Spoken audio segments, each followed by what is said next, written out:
The wooden rice chest crashes onto the palace courtyard stones, splintering the dawn silence of July 4th, 1762. Crown Prince Sado, heir to the Joseon throne, is already inside, rammed knee to chin, his silk robe soaked in sweat. "Father, please! I can change!" His plea seeps through the wood, thin as steam in the choking summer heat. King Yeongjo stands stiffy-backed in full court regalia, face streaked with tears he refuses to wipe away. "Bind it," he orders, voice flat. Hemp ropes loop once, twice, thrice around the chest. Each knot cinches a lifetime of disappointment tight. Ministers avert their eyes. Court ladies bite their sleeves. The king's own heartbeat hammers louder than the drums of a royal procession, yet his hands never tremble. Inside, fingernails scrape wood against bone in desperation. The box tips. Sado's weight thuds to the side. A servant hears quick, shallow breaths. Small animals make that sound when nets close. The humidity turns the chest into an oven. Each gasp steals more air than it gives. "Open it again, and Joseon dies with him," Yeongjo warns, sealing both destiny and coffin. The lid is nailed shut. The courtyard returns to stillness, broken only by the faint, rhythmic scratching as a prince claws for a future already buried. Here, beneath the morning sky of Hanseong, a father executes his son by suffocation, choosing the slowest death a monarch can devise. To grasp this unimaginable moment, we must return to the childhood dreams, mounting fears, and spiraling madness that led a kingdom to sacrifice its crown prince. But before the Prince Sado's fate was sealed, there was a different heir to the throne, Prince Hyojang, and, when he was 9-year-old, he died a sudden death. No one knew how. No one dared ask why. And in that moment of mysterious death, a toddler's fate was sealed. It happened in 1735, when Crown Prince Hyojang suddenly collapsed during a normal day at court. One moment, he was studying Confucian texts. The next, he was on the floor, convulsing. Within hours, the heir to the Joseon throne was gone. The palace erupted in whispers. Some said poison, others whispered about angry spirits, but King Yeongjo had no time for investigations. He needed a new heir immediately. His choice fell on his second son, Yi-san, later known as Prince Sado. The child was barely 15 months old, still learning to walk steadily, but protocol demanded swift action. The kingdom needed an heir, so this baby, this innocent child who had barely formed his first words, received the weight of an entire nation on his tiny shoulders. The ceremony happened 3 days after his brother's death. Picture this: a toddler dressed in ceremonial robes so heavy he could barely stand, confused and crying as hundreds of officials bowed before him. He became the youngest crown prince in 500 years of Korean history. The courtiers saw it as a blessing. They had no idea they were watching a curse take form. But death wasn't done with this family. The palace where they installed the new crown prince had its own dark history. This was Jeosudang Pavilion, and the servants crossed themselves before entering. Just 2 years earlier, right in these same rooms where baby Sado would grow up, something terrible had happened. Lady Jang had been King Yeongjo's favorite consort until they caught her performing shamanic rituals. The crime? Trying to curse the queen with black magic. They found the evidence hidden beneath the floorboards: crude dolls, burnt offerings, and stranger things that the official records refused to name. The king's rage was absolute. He ordered her execution, but not just any execution.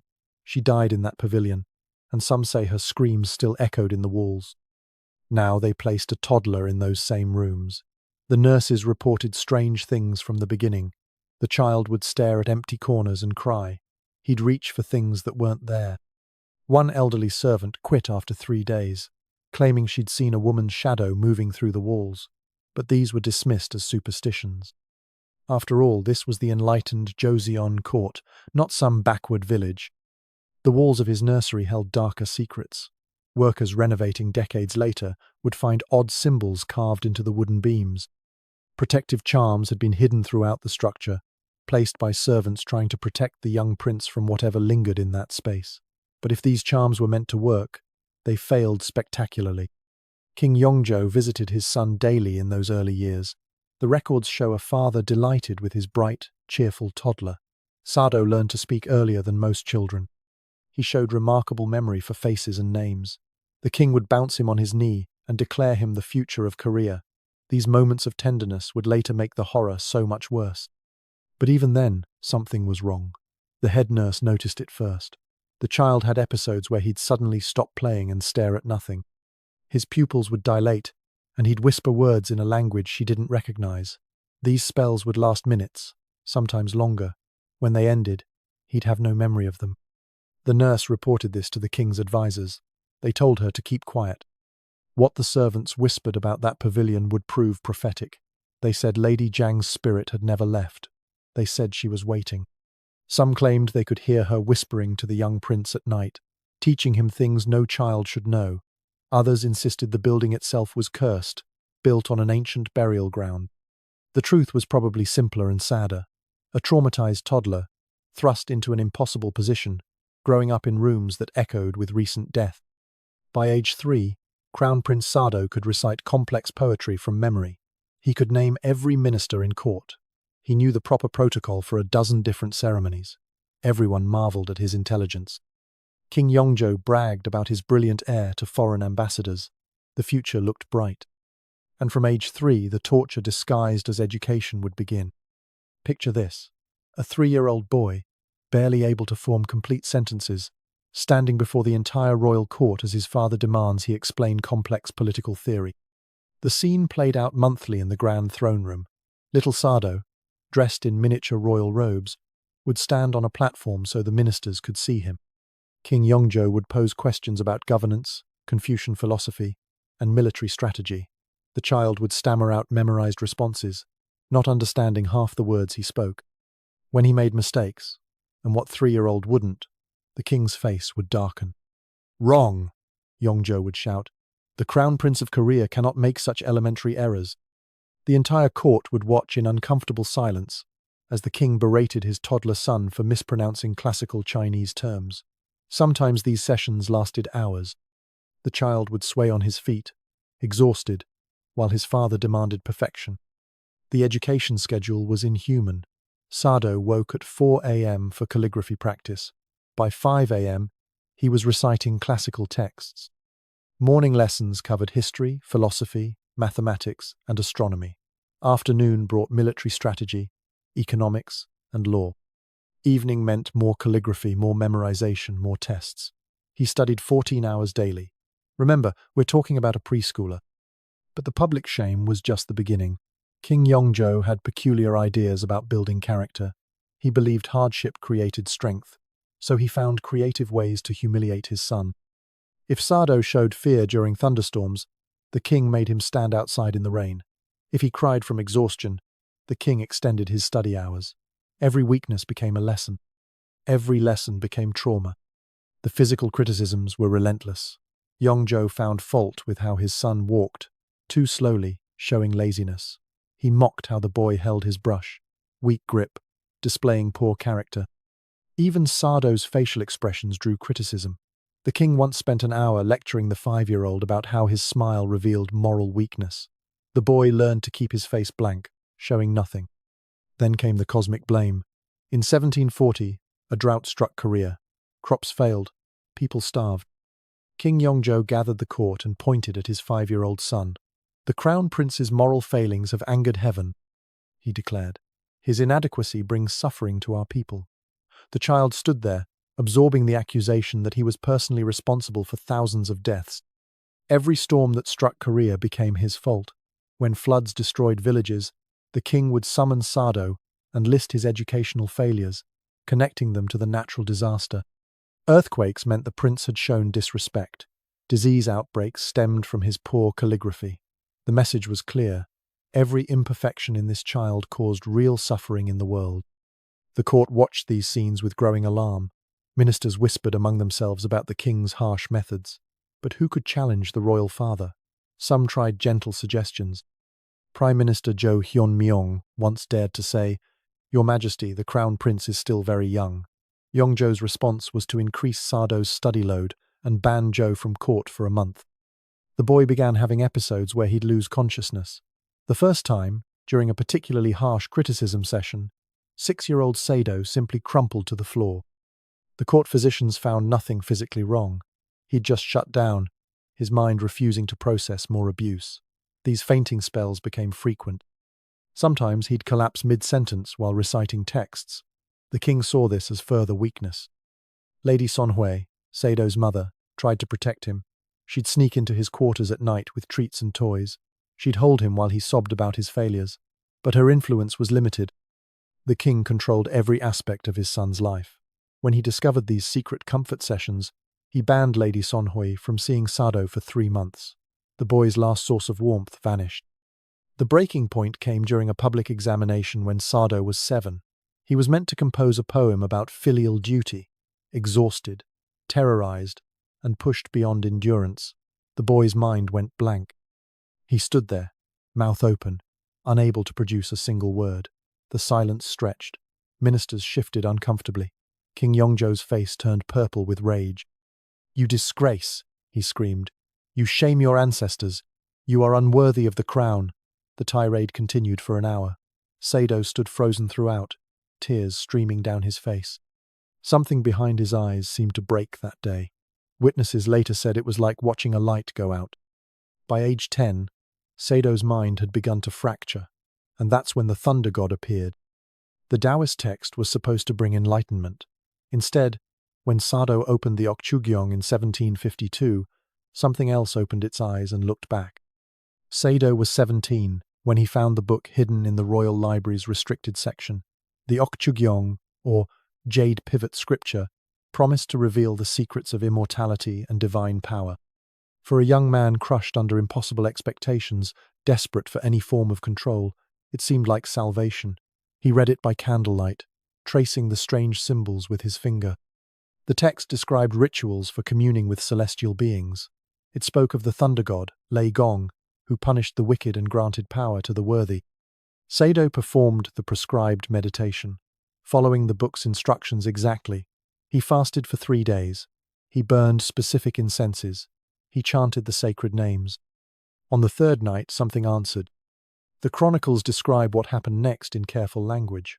Sado claimed a figure materialized in his room, massive, wielding drums and hammers, eyes like lightning.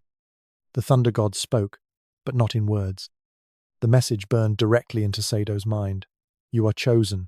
You are cursed. You will know power through pain. Then came the sound of thunder so loud it shattered pottery throughout the palace. Servants found him the next morning, unconscious on the floor. When he woke, he was changed. He couldn't bear loud sounds. Thunder sent him into paralyzed terror. But more disturbing were his new compulsions. He insisted certain Chinese characters were contaminated and refused to touch any document containing them. The character for thunder especially terrified him. He'd burn any paper where it appeared. From that night forward, every storm became a visitation. Sado would huddle in the corner of his room, hands over his ears, screaming that Lei Gong was coming for him. He claimed the god was angry about promises he'd broken, though he could never explain what promises. Palace servants learned to prepare for these episodes. They'd pad the walls so he couldn't hurt himself thrashing around. The fear spread to related concepts. The character for sky reminded him of thunder, so he burned those documents too. Then cloud, then rain, then dozens of others. His handlers had to rewrite official documents, finding creative ways to avoid these forbidden words. State papers became linguistic puzzles, dancing around an expanding list of terrors. But the fear of thunder was nothing compared to what came next. Sado began seeing the thunder god during daylight, in mirrors, in water surfaces, in the faces of servants. He'd point at empty air and scream, "He's here! Can't you see him?" The court physicians tried everything: herbal remedies, acupuncture, even bringing in Buddhist monks to perform exorcisms. Nothing worked. King Yeongjo's reaction was predictable. He saw his son's terror as weakness, the hallucinations as moral failing. During one thunderstorm, he dragged Sado outside and forced him to kneel in the courtyard. "Face your fear like a man," he shouted over the rain. Sado collapsed, convulsing. Lightning struck the palace wall mere feet away. Even the king stepped back then, though he'd never admit fear. The contamination concept expanded beyond characters. Certain colors became forbidden. Deep blue reminded him of storm clouds. Specific fabrics felt like thunder against his skin. He'd strip naked rather than wear silk that sounded wrong. The list of banned items grew daily. Managing his environment became a full-time occupation for dozens of servants.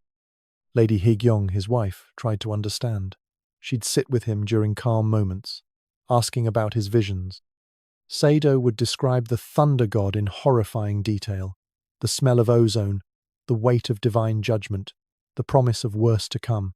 He says, "I'm not suffering enough," Sado whispered. He says the real punishment hasn't started. The servants noticed he'd started burning his clothes. It began with garments worn during thunderstorms, which he claimed were infected by Lei Gong's presence. Then any clothing that touched the contaminated ones. Soon he was burning entire wardrobes. Silk robes worth fortunes went up in smoke. He'd stand naked by the fire, watching them burn, muttering prayers in languages no one recognized. Sleep became impossible. Sado would pace all night, checking the sky for storm clouds. He created elaborate rituals to ward off thunder, specific patterns of walking, exact numbers of prayers, careful arrangements of objects. If interrupted, he'd start over. These ceremonies could last 6 hours. Anyone who disrupted them risked his rage. The final development was the most disturbing. Sado began claiming he was the thunder god, sent to purify the palace through suffering. He'd stand on the roof during storms, arms spread wide, laughing as lightning split the sky. Guards would have to physically restrain him from jumping, convinced he could fly back to heaven. Soon, getting dressed each morning would become a ritual of death. Every sunrise in the palace brought the same terror. Would you survive helping the crown prince get dressed? The clothing ceremony began at dawn. 20 servants would gather outside Sado's chambers, each carrying different garments. They'd wait, listening for sounds from within. Sometimes they heard weeping, sometimes laughter, sometimes nothing, which was worst of all. Then the door would open, and the daily gamble with death would begin. Sado had developed what palace records carefully termed clothing difficulties. In reality, he believed his robes were possessed by spirits. Each garment had to be presented in exact sequences. The undergown first, held at precisely arm's length. Too close, and he'd claim you were trying to strangle him. Too far and you showed disrespect. The margin for error was measured in inches. The inspection process was meticulous. Sado would examine every thread, every seam, searching for supernatural contamination. He'd hold silk up to the light, looking for hidden characters woven into the fabric. Sometimes he'd smell the clothes, claiming he could detect the odor of ghosts. If anything seemed wrong, and something always did, the garment was rejected. One wrong fold meant death. This wasn't hyperbole. In spring of 1761, a young servant named Park folded the left sleeve over the right instead of right over left.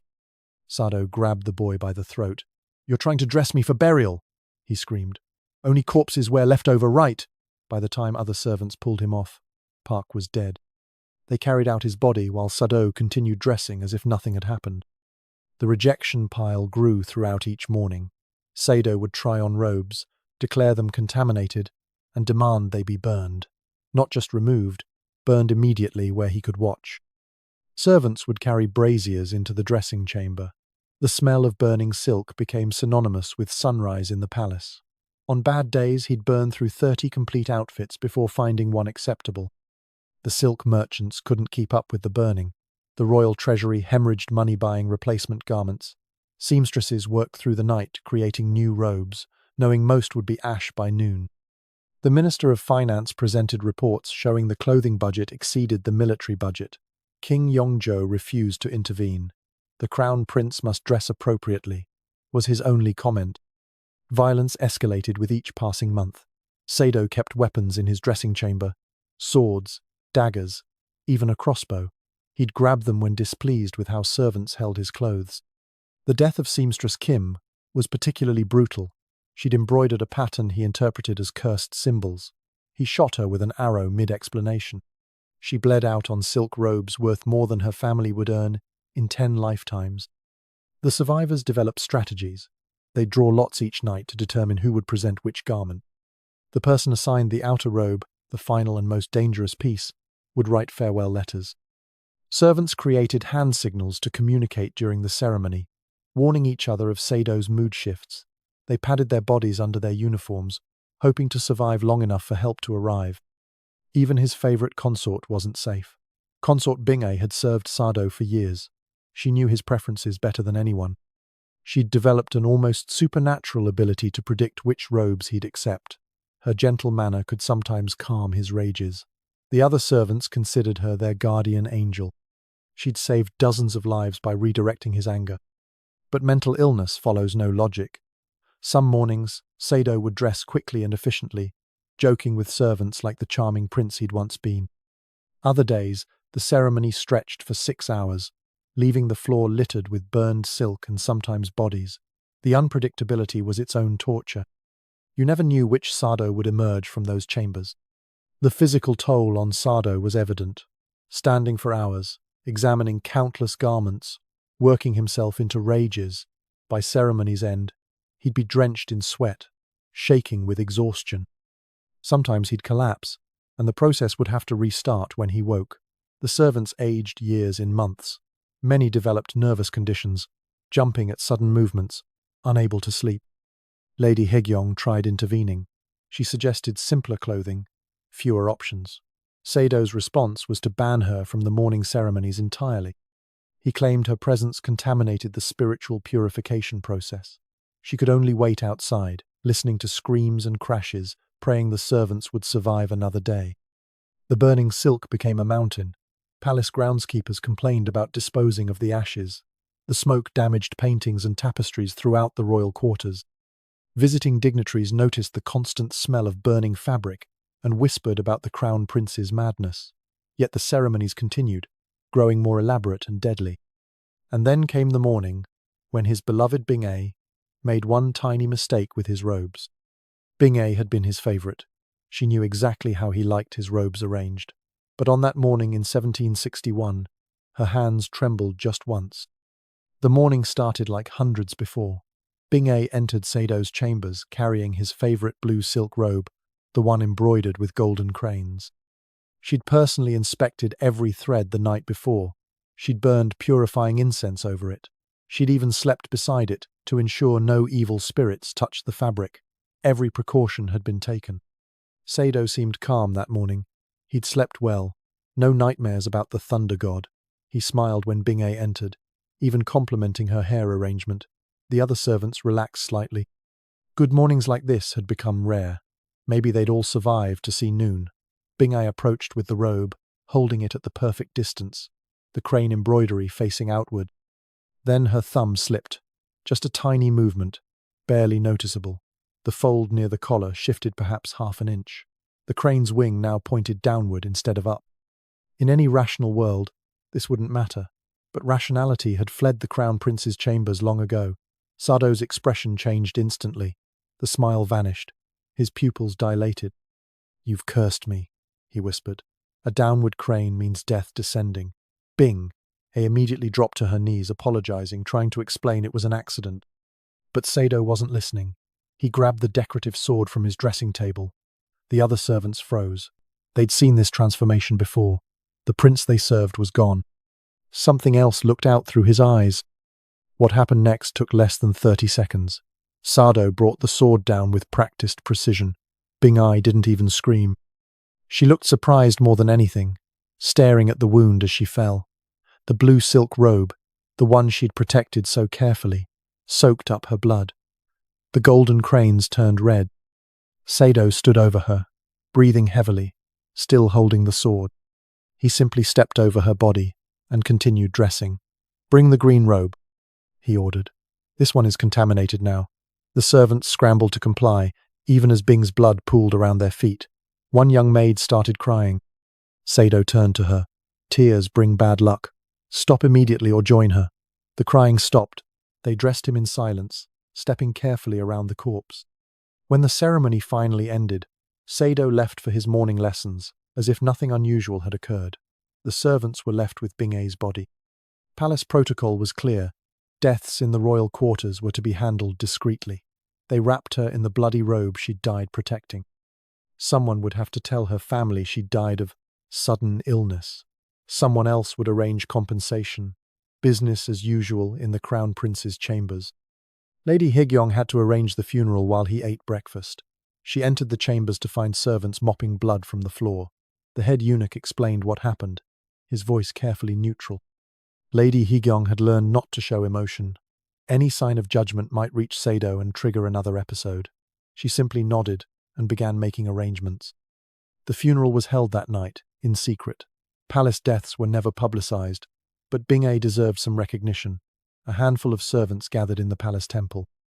Lady Yeongjo spoke briefly about Bing-A's dedication and kindness. Nobody mentioned how she died. The official record would list heart failure. The truth would be whispered in servants' quarters but never written down. Sado didn't attend the funeral. He spent that evening burning more robes, claiming they smelled of death. When a servant mentioned Bing-A's name, he seemed genuinely puzzled. "Who?" he asked. The servant realized with horror that Sado had already forgotten. The woman who'd served him faithfully for years, who'd died for a tiny mistake, had been erased from his memory completely. But this was just practice for what he'd do next. The death of one favored consort opened something in Sado. If he could kill someone he supposedly loved without consequence, what was stopping him from killing anyone? The servants noticed a change after Bing-A. He seemed to realize his power was absolute. Nobody would stop him. Nobody could stop him. The morning rituals became bloodier. Where before he might strike servants, now he aimed to kill. The palace physicians were overwhelmed with injuries. The servant quarters resembled a war zone. New recruits were warned. Serving the Crown Prince meant accepting you might die any day. Some fled rather than face those morning ceremonies. Others had no choice. Lady Yeongjo kept a private journal during this period. She wrote about the normalization of horror, how servants discussed daily murders over dinner, how they developed gallows humor about who might die tomorrow, how she herself had stopped flinching at screams from the dressing chamber. The human capacity to adapt to nightmare, she observed, was perhaps the most terrifying thing of all. Because 3 days later, he walked into the women's quarters, carrying something that would traumatize the palace forever. The court ladies were embroidering peacefully when Crown Prince Sado entered. In his left hand, dripping blood on the silk floor, was the head of eunuch Kim Han-chae. The women's quarters were supposed to be sanctuary. Ancient protocol dictated that even the Crown Prince needed permission to enter. But Sado had stopped following protocol months ago. He burst through the doors that afternoon, wild-eyed and grinning. The ladies looked up from their needlework. Then they saw what he carried. The screaming started immediately. Kim Han-chae had been a senior eunuch, 60 years old, serving the palace since childhood. That morning, he'd made a fatal error. He'd suggested Sado was too ill to attend a ceremony. "Your Highness seems tired," he'd said gently. Perhaps rest would be wise. Sado's response was to grab the ornamental sword from the wall. What happened next occurred in the ministry corridor, in full view of dozens of officials. The beheading wasn't clean. Ornamental swords aren't meant for execution. It took multiple strikes while Kim begged for mercy. Ministers scattered, some vomiting, others frozen in shock. Sado hacked away with methodical determination. When he finally succeeded, he picked up the head by its hair and walked calmly toward the women's quarters. Blood trail marked his path through the palace. "Look!" he announced to the terrified ladies. "See what happens to those who question my health." He held the head high, turning it so everyone could see Kim's face. Some women fainted. Others pressed themselves against walls, trying to disappear. Sado seemed delighted by their terror.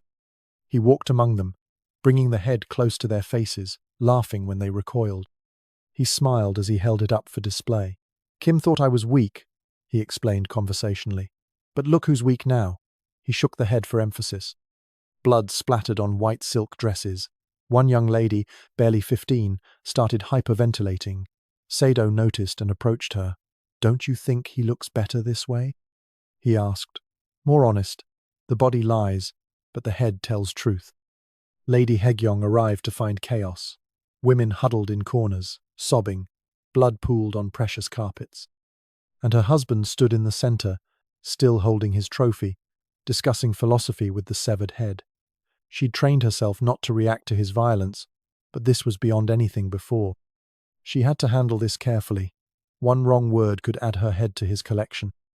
"Your Highness," she said calmly, "the ministers are waiting for you in the throne room." It was a lie, but routine sometimes reached him. Sado looked at her, then at the head. as if remembering where he was. "Ah yes, the meeting," he said. "Kim will have to miss it." He laughed at his own joke, then dropped the head on an embroidery frame. The delicate phoenix pattern disappeared under blood. Lady Haegyong couldn't scream. That might make him angry. She maintained her composure while Sado left, humming to himself. Only when his footsteps faded did she allow herself to breathe. The ladies remained frozen. Someone had to take charge. She ordered servants to remove the head, clean the blood, burn the contaminated embroidery. Routine actions to handle an unroutine horror. The psychological damage spread through the palace like disease. Ladies who'd witnessed the scene couldn't sleep. They saw Kim's face in their dreams. Some requested transfers to distant estates. Others developed nervous conditions, jumping at sudden sounds, unable to hold needles steady. The women's quarters, once filled with laughter and gossip, became silent. Everyone listened for Sado's footsteps. From that day, no woman in the palace felt safe. Sado had broken the ultimate boundary. The women's quarters were no longer sanctuary. He might appear any time, carrying any horror. Ladies travelled in groups, posting lookouts. They developed escape routes, hiding places. Some kept daggers hidden in their robes, not to fight him, but for themselves if cornered. The head incident marked a new phase in Sado's madness. He discovered the power of theatrical violence. Why kill in private when public murder had such impact? He began staging elaborate executions. A servant who spilled tea was drowned in the fountain while courtiers watched. A musician who played a wrong note was strangled with his own instrument strings during a concert. Word finally reached King Yeongjo about the severed head. His response chilled the court more than Sado's violence. "The Crown Prince maintains discipline," he said. Perhaps the eunuch was indeed impertinent. The message was clear. The king would not intervene. Everyone in the palace was on their own. Protection would not come from above. The women adapted as best they could. They created warning networks, secret signals to indicate Sado's location and mood. They hired food tasters, not for poison but to ensure servants survived meal service. They learned to embroider with one eye on the door, ready to flee. The art they created during this period was notably dark. Phoenixes became ravens. Flowers turned to thorns. His own wife now had to manage something unthinkable, the bureaucracy of her husband's killing spree. Every morning, Lady Haegyong's first duty was to check the overnight death count. Tuesday, 2 servants. Wednesday, a eunuch and a court lady. Thursday, none, thank heaven. Friday, 3. The ledger sat on her desk, bound in black silk. Inside, careful columns tracked the Crown Prince's victims. Names, dates, positions, manner of death, compensation paid to families. What started as crisis management had become routine administration. Lady Haegyong had created a bureaucracy of murder, complete with forms, procedures, and budgets. The compensation system evolved through trial and error. A servant's family received 15 yang of silver. Skilled workers like seamstresses warranted 75 nyang. Eunuchs, having no families, saw their compensation go to temple donations in their names. She kept meticulous records, ensuring no family was forgotten. The palace treasury questioned the expenses. She listed them as special household compensations. Hiring replacements required delicate negotiations. Word had spread among the servant class about the Crown Prince's habits. Recruitment became nearly impossible. Lady Haegyong had to offer triple wages, signing bonuses, and death benefits to fill positions. Even then, many fled after their first encounter with Sado. The turnover rate in the prince's quarters exceeded 90%. She had standardized compensation rates by rank. The documentation required specific language. Never murdered by the Crown Prince, but rather expired during service or suffered unfortunate accident. She developed euphemisms for every type of death. Strangulation became breathing difficulties. Beating deaths were sudden collapse. Beheadings were simply no longer with us. The interview process for new servants bordered on surreal. Lady Haegyong would sit across from terrified applicants, explaining the position's hazards. "The Crown Prince has particular moods," she'd say carefully. "Servants must remain calm during difficult moments." She'd watch their faces as understanding dawned. Some walked out immediately. Others, desperate for work, accepted their potential death sentence. She created training programs for survival. New servants learned to read Sado's micro-expressions, identifying danger signs. They practiced dodging thrown objects, memorized escape routes, developed buddy systems for dangerous tasks. Senior servants taught classes on managing royal temperament, which were really lessons in staying alive. The curriculum included first aid, since palace physicians often arrived too late. The hiring interviews were surreal. Can you remain calm while being strangled? Lady Yeongjo would phrase it more delicately. The position requires maintaining composure under extreme pressure. But both parties understood. She'd assess their reflexes, their ability to stay quiet when frightened, their skill at becoming invisible. The successful candidates were usually those with nothing left to lose. Financial management became complex. Death benefits, medical expenses, recruitment costs, and replacement supplies drained the household budget. Lady Yeongjo became creative with accounting. She diverted funds from entertainment budgets, claimed clothing expenses for robes that were actually compensation payments, inflated food costs to cover funeral expenses. The palace accountants suspected but said nothing. The logistics of body removal required careful planning. Deaths couldn't be hidden, but they could be managed discreetly. Lady Yeongjo established relationships with undertakers who asked no questions. Bodies left the palace at night through service entrances. Death certificates listed vague causes. Families received compensation through intermediaries who never mentioned the Crown Prince's name. But the bodies were getting harder to hide. The sheer volume overwhelmed her systems. Some days saw multiple deaths. The undertakers complained about the workload. Servants whispered about the carts leaving nightly. Foreign diplomats noticed the unusual number of sudden illnesses among palace staff. The fiction was wearing thin. Lady Yeongjo developed a morbid efficiency. She pre-signed death certificates. She kept compensation silver ready in labelled pouches. She maintained lists of potential replacements for every position. When the morning report came, the prince killed 2 laundresses last night. She could process the deaths, compensate the families, and hire replacements before lunch. The emotional toll was crushing. Each name in her ledger was a person she'd failed to protect. Young servants who'd trusted her hiring promises, loyal retainers who'd served the family for decades. Skilled craftsmen whose only crime was excellence that attracted Sado's attention. She memorized their names, a litany of guilt recited during sleepless nights. Sometimes she'd interview survivors, documenting their experiences for future training. Their stories were nightmares. A seamstress described watching Sado kill 3 colleagues before her turn came, saved only by his sudden distraction. A cook explained how he'd survived poisoning accusations by eating the entire meal in front of the prince. These testimonies became teaching materials. The other royal households watched with horror and fascination. They poached Lady Yeongjo's trained survivors, offering better positions away from danger. She didn't blame them. If she could have fled, she would have. But crown princesses don't get to resign. She was trapped in her administrative hell, managing death with the same efficiency others managed parties. Because King Yeongjo was starting to hear whispers about what his son had become. The report on King Yeongjo's desk was clear. Your son has killed at least 200 people. He assaults women daily. He cannot be allowed near the throne. Your Majesty, what are your orders? Minister Kim Kwiju had risked everything compiling this report. For months, he'd documented Sado's crimes, interviewing survivors, tallying deaths, gathering evidence even the king couldn't ignore. The document ran 40 pages, each one describing horrors that would have meant immediate execution for anyone else. But this was the Crown Prince. Different rules applied. Yeongjo read in silence. His advisors watched his face change.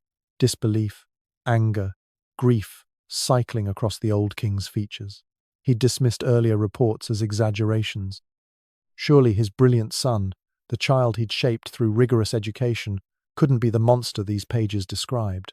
But the evidence was overwhelming. Names, dates, witness testimonies. The truth was undeniable. "Leave me," the king commanded. The ministers filed out, leaving Yeongjo alone with the devastating report. He sat for hours, reading and rereading. Each page revealed new horrors. His son hadn't just killed, he'd tortured, mutilated, terrorized. The boy he'd raised to embody Confucian virtue had become everything those teachings opposed. The law was clear about executing royalty. It simply wasn't done. In 500 years of Joseon rule, No crown prince had been formally executed. The precedent would destroy royal authority. If princes could be killed like common criminals, what separated them from ordinary men? The entire structure of divine kingship would crumble. Yet letting Sado inherit the throne meant unleashing a madman on Korea. If Sado was executed as a criminal, his young son would die too. This was the cruelest part of Joseon law. Treason tainted entire bloodlines. Sado's 10-year-old son Yeongjo, innocent of any crime, would be strangled alongside his father. The thought of killing his grandson made Yeongjo physically ill. But keeping them alive meant Sado might kill hundreds more. The king summoned his closest advisors for secret consultations. They debated through the night. Some suggested exile, send Sado to a remote island. Others proposed confinement, lock him in palace quarters forever. A few brave souls whispered about poison, making it look natural. But each solution had fatal flaws. Exile meant Sado might return. Confinement required guards he'd eventually kill. Poison risked discovery and scandal. Minister Hong Bong-han suggested the unthinkable. What if the prince were to die, but not by execution? The room fell silent. Everyone understood. If Sado died without formal charges, his son would be spared. It would be murder disguised as something else. The king would have to kill his own son while pretending it was natural. The moral weight was staggering. The law books offered only one loophole. Ancient texts mentioned self-imposed punishment for royalty. If a prince chose death to preserve family honor, it wasn't execution. But Sado would never choose death. He believed himself divine, appointed by the thunder god, which meant the choice would have to be made for him. The method would need to appear voluntary while being forced. Yeongjo aged years in days as he wrestled with the decision. He stopped eating, couldn't sleep. Servants reported him pacing all night, muttering arguments with himself. He'd remember Sado as a bright-eyed toddler, then read another report of servant murders. The father in him screamed for mercy. The king knew duty demanded action. The final catalyst came when Sado killed Lady Park, one of the queen's attendants. She'd been like family, serving the royal household for 40 years. Sado strangled her for suggesting he looked tired. When Yeongjo saw her body, something broke. His son wasn't just mad, he was accelerating, killing closer to the family core. How long before he turned on the queen? On Yeongjo himself? Yeongjo called for a wooden rice chest to be brought. The choice of method was deliberate. Rice chests were for storage, not execution. Nobody could claim the king had prepared execution equipment. It was simply a container that happened to be available. The fiction was paper-thin, but legal fictions often are. The important thing was saving Sado's son from the consequences. The king spent his last night before the decision in prayer. He burned incense at the ancestral shrine, begging forgiveness for what he was about to do. He wrote letters to be opened after his death, explaining his choice. He wept for the son he'd loved, the son he'd broken, the son he now had to kill. Dawn came too soon. The morning of July 4th would be beautiful. Clear skies, birds singing, the palace gardens in full bloom, the kind of morning that made dark deeds seem impossible. But Yeongjo had made his choice. He dressed in mourning white, though his son yet lived. He summoned Sado to the courtyard. The rice chest waited. On the morning of July 4th, 1762, Yeongjo would speak the words that haunt Korean history. Sado, get in. Day 1. His voice was strong, pleading. Day 2. Hoarse from screaming. Day 3. Whispers. Day 4. Only scratching sounds. Day 5 through 7. Occasional moans. Day 8. Silence. The order came at noon. Sado had been summoned to discuss state matters, arriving in formal robes, unaware this was his final walk. When he saw the rice chest in the courtyard, confusion crossed his face. Then his father spoke those 3 words. Sado, get in. The prince laughed, thinking it a strange joke. The king's expression killed that hope instantly. Father, what is this? Sado's voice already carried fear. He'd terrorized others for years, but never faced consequences. Now his father stood before him with death in his eyes. Get in, Yeongjo repeated. The guards stepped forward. Reality crashed down. This wasn't a punishment. This was execution. Please, Sado dropped to his knees. I'll change. I know I've done wrong. The irony was sharp. The man who'd shown no mercy now begged for it. I'll stop the killings, I'll take medicine, I'll go away. His promises tumbled out, desperate and probably sincere. Fear had made him lucid for the first time in years, but it was too late. The guards had to force him. Sado fought with the strength of terror, but he was outnumbered. They pushed him into the chest, barely large enough for a man to crouch in. The wood was thick, meant to store grain through winters. Now it would store a prince through death. The lid came down. The rope began winding around, sealing him inside. "Father, father, please," his voice echoed from within, muffled but audible. "I'm your son, your only living son." That last part was calculated to hurt, reminding Yeongjo of his first dead prince. It worked. The king flinched, but the ropes continued winding, round and round, creating an inescapable prison. A storage box transformed into the slowest execution device imaginable. On the third night, he called for his son. "Yeongjo, let me see my boy." The child was kept away, though he could hear his father's cries. Lady Haegyong held her son as he sobbed, trying to explain why grandfather was doing this. How do you tell a 10-year-old that his father is dying in a box 20 yards away, that it's for the best? That love sometimes looks like cruelty. The chest was moved to the upper palace to minimize the sounds, but palace walls echo. Servants went about their duties trying to ignore the scratching, the pleas, the gradually weakening voice. Some stuffed cloth in their ears, others found reasons to work in distant buildings, but everyone heard. The sound of fingernails on wood carries further than screams. The scratching sounds suggested he was trying to claw through. The rice chest's interior would later show deep gouges where Sado had torn his fingers bloody against the wood. He'd tried every corner, every seam, searching for weakness. The builders had done their work too well. The chest that could preserve rice for years wouldn't yield to desperate fingers. By the fourth day, words became rare. Sometimes a name, his son's, his wife's, occasionally his father's, but mostly just sounds, breathing, scratching. Occasional thuds as he shifted position in the cramped space. The human body can survive perhaps 3 days without water. In the July heat, trapped in an airless box, dehydration would come faster. Even the guards were weeping by day 5. These were hardened soldiers who'd seen death. But this was different. This was a prince they'd watched grow up, now dying by inches in a wooden box. They stood at their posts, tears streaming, listening to sounds no human should make. Some would later request transfers, unable to serve in a palace haunted by those 8 days. Day 6 brought thunderstorms. The irony wasn't lost on anyone. The prince who feared thunder was dying as it crashed above. Did he hear it in his delirium? Did he think Lei Gong had finally come? The rain drummed on the chest's lid. Inside, Sado was beyond fear, beyond thought, reduced to basic biological functions, failing one by one.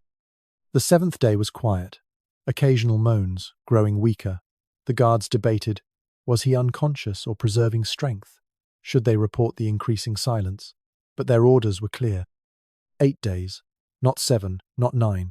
8 days to ensure death while maintaining the fiction that maybe, somehow, he might survive. Legal execution took moments. This needed to be absolute. Day 8 brought silence. No scratching, no breathing audible through the wood. The guards waited until noon, exactly 8 days from when Sado entered. Then they cut the ropes. The lid opened to reveal Crown Prince Sado, 27 years old, dead in a fetal position. His fingers were bloody stumps. His face was twisted in an expression that would haunt those who saw it. But Sado's death would not be the end. It would transform him into something beyond human comprehension. Today, in modern Seoul, shamans light incense and chant his name, Muiju Daegum. The mad prince who killed hundreds is now a god who protects the innocent.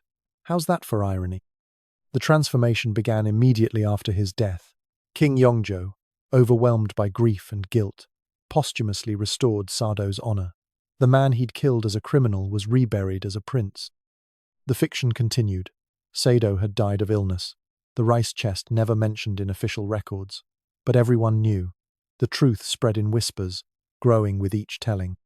Crown Prince Yeongjo ascended the throne in 1776, and his first words as king shocked everyone. "I am the son of Prince Sado. Not the expected. I am the grandson of the great Yeongjo." He claimed his father publicly, forcing the court to acknowledge the man they'd tried to forget. Yeongjo would spend his entire reign rehabilitating his father's memory. The Hwaseong fortress stands today as monument to this rehabilitation. Yeongjo commanded its construction in 1794, claiming he needed a new city to honor his father. But look closer. The fortress walls contain exactly 5,744 meters, 1 meter for each day Sado lived. The gates face the directions Sado feared. The entire structure is a massive memorial disguised as military architecture. 700,000 workers built a fortress for a madman. Yeongjo poured the national treasury into construction. When ministers protested the cost, he reminded them whose son he was. The threat was implicit. Oppose me, and face the genetic madness you fear. The fortress rose in just 2 years, a testament to royal obsession with rewriting history. Lady Haegyeong outlived them all. She survived her mad husband, her guilty father-in-law, even her devoted son. In her 70s, she wrote memoirs that told the truth. 4 volumes detailing the horror, the madness, the impossible choices. She wrote with unflinching honesty about the man she'd loved and feared. These memoirs, the Hanjungnok, remain Korea's most harrowing historical document. But the strangest transformation happened in Korea's spiritual underground. Shamans began reporting visions of Sado, not the mad prince, but a protective spirit. He appeared to murdered women, warning them of danger. He possessed shamans during rituals, speaking of justice for the abused. The killer had become protector, the monster transformed into guardian. The shamans say his spirit is peaceful now. They claim the rice chest purified him, that 8 days of suffering burned away the madness. He emerged in death as the man he could never be in life. Compassionate, protective, powerful but controlled. They offer him rice, the irony not lost, and silk robes in their ceremonies. He never refuses these ghost garments. Modern practitioners call him Muiju Daegum, the warrior spirit. They invoke him for protection against domestic violence. Women fleeing abusive husbands leave offerings at his shrines. The logic is twisted but powerful. Who better to protect from violent madmen than history's most famous violent madman? He knows the signs. He recognizes the danger. He intervenes. The psychological interpretation is fascinating. Korea transformed its trauma into protection. Unable to process the horror of Sado's life, they reimagined him in death. The shamanic possession rituals let people voice their own abuse through his story. He becomes a vessel for discussing violence, mental illness, and family dysfunction, topics still taboo in Korean society. 700,000 workers built a fortress for a madman. But maybe that's the point. Maybe massive trauma requires massive monuments. Yeongjo couldn't resurrect his father, but he could build something so huge, so permanent, that forgetting became impossible. Every stone said, "This happened. This man existed." This pain was real. The government tried suppressing the shamanic cult around Sado. In the 1970s, modernization campaigns targeted superstitious practices, but the worship persisted, went underground, emerged stronger. You can't legislate away trauma. You can't modernize grief into non-existence. The ceremonies continued in hidden shrines, private homes, wherever pain needed witnessing. Today's Muiju Daegum shrines are legal, even popular. Tour groups visit, leaving offerings. The Mad Prince sells protection amulets and healing rituals. His image, sanitized, idealized, appears on prayer cards. Nobody mentions the murders. The shrine keepers speak vaguely of difficulties in life and overcoming hardship. The horror has been metabolized into something manageable. But the shamans remember. In their possession rituals, Sado speaks of the rice chest. He describes the 8 days, the slow dying, the moment of transformation. Through their voices, he forgives his father. He apologizes to his victims. He promises protection to the vulnerable. It's therapy disguised as theology, healing wrapped in mysticism. Which brings us back to that rice chest and the sound of fingernails on wood. We're back in that courtyard. July 4th, 1762. The scratching from inside the chest continues. But now we understand this isn't just a father killing his son.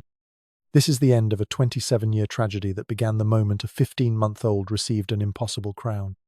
Inside that wooden box, Crown Prince Sado is dying. But think about what else dies with him. The brilliant child who memorized poetry at 3. the terrified boy who saw gods in thunderstorms, the young man who burned silk robes to appease ghosts, the husband who killed the woman he loved over a folded sleeve, the father who traumatized his own son. All these Sados are compressed into that suffocating space. King Yeongjo stands in the courtyard, tears streaming down his face. He's not just listening to his son die, he's hearing the echo of every harsh word, every impossible standard, every moment he chose perfection over compassion. The scratching sounds like an accusation. You made me this way. Your expectations broke me. Your love was conditional, and the conditions were impossible. The tragedy spans generations. Yeongjo inherited trauma from his father and passed it to Sado. Sado would have passed it to Yeongjo, but the rice chest broke the chain. Sometimes mercy looks like murder. Sometimes love requires letting go. Sometimes the kindest thing a parent can do is ensure their sickness dies with them. But trauma finds ways to survive. Yeongjo inherited different wounds, survivor's guilt, obsessive need to rehabilitate his father, the constant fear of his own potential madness. He died young, possibly poisoned, leaving behind architectural monuments to unprocessed grief. The Hwaseong fortress stands as proof that pain demands commemoration. Lady Haegyeong lived longest, carrying everyone's stories. She watched her husband descend into madness. She counted his victims. She held her son as his father died in a box. She survived them all and wrote it down, ensuring the truth outlived the lies. Her memoirs are their own kind of monument, built from words instead of stones. The meaning shifts depending on perspective. A story about mental illness in an era that had no treatment, a cautionary tale about helicopter parenting taken to extremes, a political drama about royal succession, a horror story about power without accountability. All these interpretations are true. None are complete. Modern Korea still struggles with these themes: the pressure on children to excel, the emphasis on perfection over mental health, the silence around family dysfunction. Sado's story resonates because these patterns persist. The rice chest was extreme, but the dynamics that led there feel familiar. Every Korean student understands impossible expectations. The shamanic transformation of Sado suggests something hopeful. Pain can be metabolized. Monsters can become protectors. The worst experiences can transform into sources of strength. It's not about forgetting or forgiving. It's about taking poison and making medicine. The shamans who invoke Muiju Daegum aren't celebrating madness. They're acknowledging that surviving trauma creates its own power. In the end, this is a ghost story. Not because spirits haunt palaces, but because trauma haunts families. The patterns repeat across generations until someone breaks them, usually at enormous cost. The rice chest was horrific, but it ended a cycle that could have continued indefinitely. How many more would Sado have killed? How would Prince Yeongjo have turned out with such a father? The final image stays with you: a wooden box in a sunny courtyard. Inside, a brilliant, broken man spending 8 days dying. Outside, a father who loved his son wrong, making an impossible choice. Around them, a palace full of people pretending not to hear, and echoing forward through time, the sound of fingernails on wood, the scratch of trauma trying to escape, the noise of pain demanding witness. Crown Prince Sado entered that rice chest on July 4th, 1762. In some ways, he's never left. Every abused child, every impossible expectation, every family keeping dark secrets, they're all in that box with him. The scratching continues. The question is whether we're brave enough to cut the ropes and face what's inside. The shamans in Seoul light incense and chant. They believe Sado's spirit protects the vulnerable now. Maybe that's the only happy ending possible, that pure suffering can transform into pure compassion, that the worst experiences can become guardian spirits, that even in a rice chest, gasping for air that won't come, transformation is possible. The scratching stops. The silence begins. The story ends where it started, with a father and son destroyed by love, measured in impossible standards. But between the first scratch and final silence lies the entire tragedy of human potential crushed by inhuman expectations. And somewhere in modern Seoul, the incense burns for Muiju Daegum, the mad prince transformed into protector, proof that even the darkest stories can find strange light.